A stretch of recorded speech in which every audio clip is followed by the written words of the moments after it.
Ja nüüd mul olekski palve, kes tahab küsida. Palun andke märku, palun, jah. Ja kellele, ütle ka palun.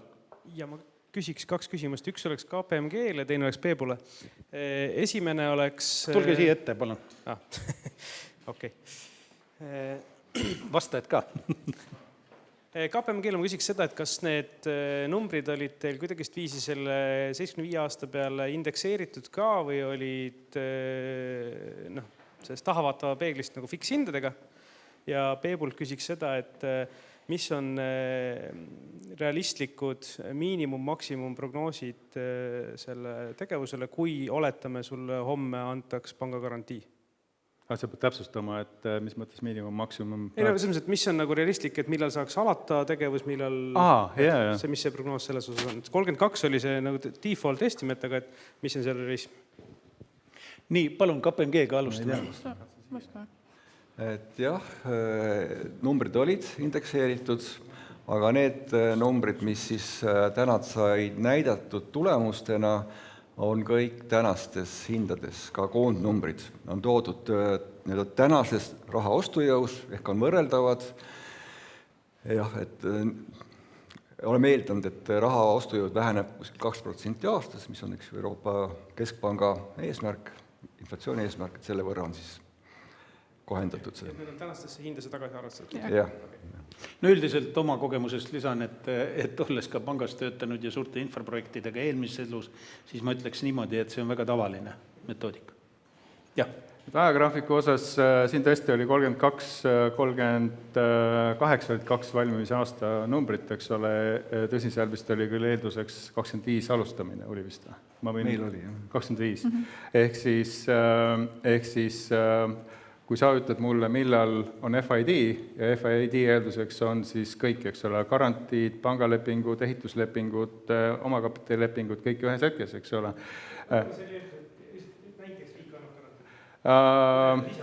Ja, muidugi loomulikult, see on see ülejäänud tankimine on loomulikult erasektori ehk siis arendaja nagu enda rida, siis parimal juhul 26. aasta lõpus saame me alustada ehitamist ja 2033 on see, kus me saame tulla laivi ja sealt edasi siis kasvatada seda salvestusmahtu 2033 ja sealt edasi. Mario, selleks ajaks tuumajaama ei tule mitte kuidagi. Ei, tuumajaam on salvestuse sõber ja vastupidi. Jah, seda küll, aga mitte tuulikute. Ja kui need prognoosid, mida ka sina sotsiaalmeedias jagad nende hindade kohta, hindade alanemise kohta tuumajaamadele, siis mine tea, võib-olla juhtubki selles ajaraamis. Nii, veel küsimusi? Palun.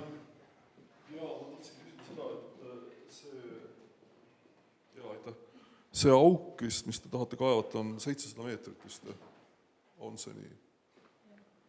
Et mis ettevõtte te palkate seda asja tegema, sellepärast, et Eestis vist sellise tehnoloogia oskusteavet ei ole? Kas inglise keel ka sobib vastuseks? So, I don't know, Phil, if you just come over here, because the question was about who will actually carry out the jobs, the job going underground. So Phil is our Chief Project Officer, having extensive experience globally building on the pumped hydro storage plants, and is the man to run the project from today till end of the project, so till the commissioning. So the question was, who is going to carry out the job going underground? So to answer your question, so globally these projects are done underground excavations by tunnel boring machines and large mining consortiums. Due to the depth and the complexity of the project, it's very standard to use tunnel boring machines, which is used globally in pump storage. And with Paldiski, with the large volume of gneiss, we're coupling that with large mining excavation at the same time. So it's a combination of specialist contractors that come from all other pump storage projects globally, with a specialist in tunneling, and then coupled with like a Canadian mining company who's got the specialization in large excavation. May I specify, is there any let's say, deficit of such capacity in the world, or it's just a normal thing to hire and that's it? So currently, due to the global demand and the pipeline, there is like a shortage of the specialist contractors. And we're seeing over the last year that there's not so many available on the market, and it's all about key timing and getting the right contractor for the right specialization. So it also leads me to conclusion that actually to define the starting moment is very important, because then you can actually make this hire in due time. Absolutely. Correct? Yeah, correct. So that's the reason why the decision should be made in proper time. Thank you. Okay, thank you. Nii, palun, Sulev. Ja, mina olen Sulev Edler Ekspressist. Ma ei teagi, kellele ma selle küsimuse esitan, aga kuidas te prognoosite ilma muutumist? Te ju sõltute, teie tulu sõltub ilmast. Kas see muutub tulevikus tuulisemaks? On seal rohkem selliseid tuulevaikseid perioode? On ta kuidagi ekstreemsem? Okei, Marju vastab. No ma üritan vastata sellele, et ilma muutusi ega me ise väga ei prognoosigi, eks me laseme prognoosida nendel analüüsimajadel, kes sellega igapäevast tegelevad ja need hinnaprognoose teevad, ehk siis nemad, ja me ei kasuta ainult ühte, me kasutame erinevaid, ehk siis see lõplik punktipilv koguneb nii-öelda suur ja oluline on seal trend. Ja tõenäoliselt, mida nemad teevad, on see, et nad vaatavad ajaloolisi mingisugust 40 aasta kliimaandmeid ja panevad sinna mingisuguse trendline'i prognoosi juurde, et milline see keskmine on. Ja võib-olla selle projekti puhul ei olegi niivõrd oluline see keskmine, sest et keskmisega, me saame keskmise elektri hinna, aga seda volatiilsust ära ei taba, aga see salvesti töötab just volatiilsuse pihta. Ehk siis see, et kui meil on ekstreemumid, selle salvesti kasud tegelikult hoopis võimenduvad. Et see on see oluline aspekt, millele tähelepanu pöörata. Kui me räägime nüüd kliima, tuule osas, siis seal me kasutame vastuseks lühidalt tunnustatud analüüsimajade mudeleid, ise neid ei koosta, jah. Nii, aga kas need mudelid ütlevad, et ilm läheb tuulisemaks? Kui nad ütlevad, et selles mõttes ma arvan, et nad, ma ei ole niimoodi võrrelnud selles mõttes tänase päevaga, et missugused need tuuleolud seal on, sest et ega ju, kui me vaatame ka ajalugu, siis tuule tootmine võib aastate lõikes 2 korda kõikuda. Ühel aastal on ta 1 ühik ja järgmine aastal on 2 korda sama ühikut samasuguste tuulikute puhul. Ehk siis see trend ei ole niimoodi, et täna on niimoodi ja niimoodi punkt jaaval jookseb, muutub. 1 aasta on ühed tuuleolud, järgmine aasta on teine ja miukene see nagu lai pilt on ja kuhu ta suundub 20, 30, 40 aasta pärast. Ei ole võib-olla nii hästi prognoositav ja teine asi on see, et ega me ju ainult tuulest ei sõltu. Me räägime, et meile sobib sinna sama hästi ka tuumaenergia sinna salvestisse ja see tuul on ainult üks osa sellest, mis meie tuleviku tegemusi mõjutab, eks ju. Kui kiiresti see auk tühjaks saab? Ma mõtlen, kui kiiresti te suudate ta tühjaks pumbata uuesti? No see on, kasutegur on 80% selle salvestel, ehk siis kui meil on 6 gigavatt-tundi, ehk siis 12 tundi suudame nii-öelda energiat tagasi anda, siis me peame 12 jagatud 0,8 ehk 15 tundi teda tühjaks pumpama. Okei, ja kui tihti ta teil aastas võiks töötada?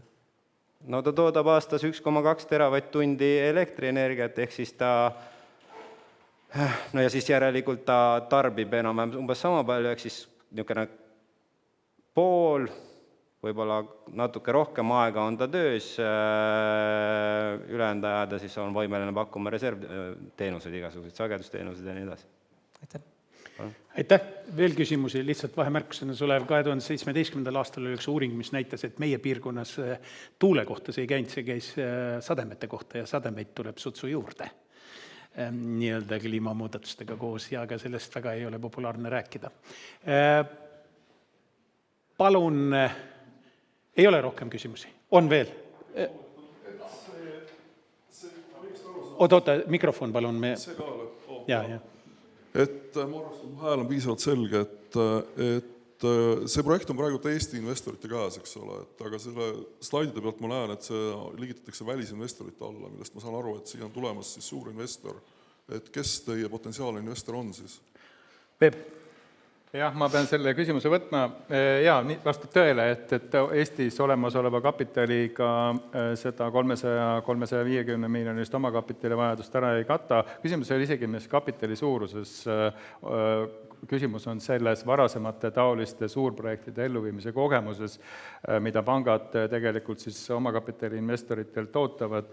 Ja tõepoolest me peame jutuajamise erinevate siis välisinvestoritega, kes on selles piirkonnas aktiivsed, need ei ole Hiina päritolu, need ei ole Vene päritolu ja muud kahtlast päritolu, aga need on nii-öelda selles turupiirkonnas aktiivselt siis investeerivad ja positsioone omavad investorid, nimesid ma loomulikult ei nimeta. Teil ka küsimus? Palun mikrofon.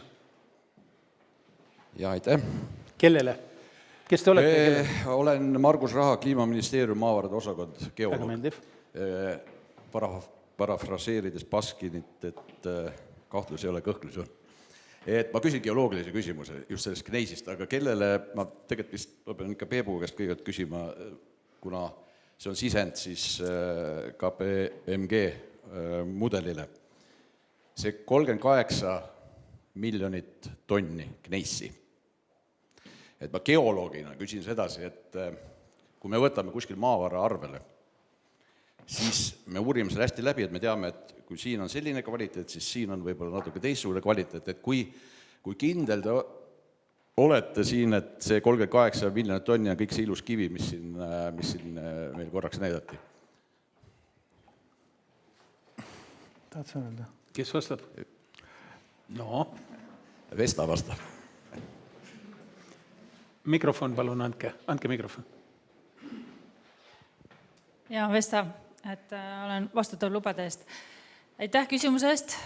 Kui kindlad me oleme, 3 puurauku on tehtud, täiesti läbivad selle kihi, kuhu me selle vesisalvesti ehitame, ja lisaks on tehtud geofüüsikalised uuringud, mis läbivad plaaniliselt vaadates 8 kilomeetrit meie Alma kaevuõõsi ja kilomeeter teistpidi, ja see on kinnitanud selle 3 puuraugu geoloogilist andmestikku, mingit sellist erilist ekstreemumit sealt vastu ei vaata.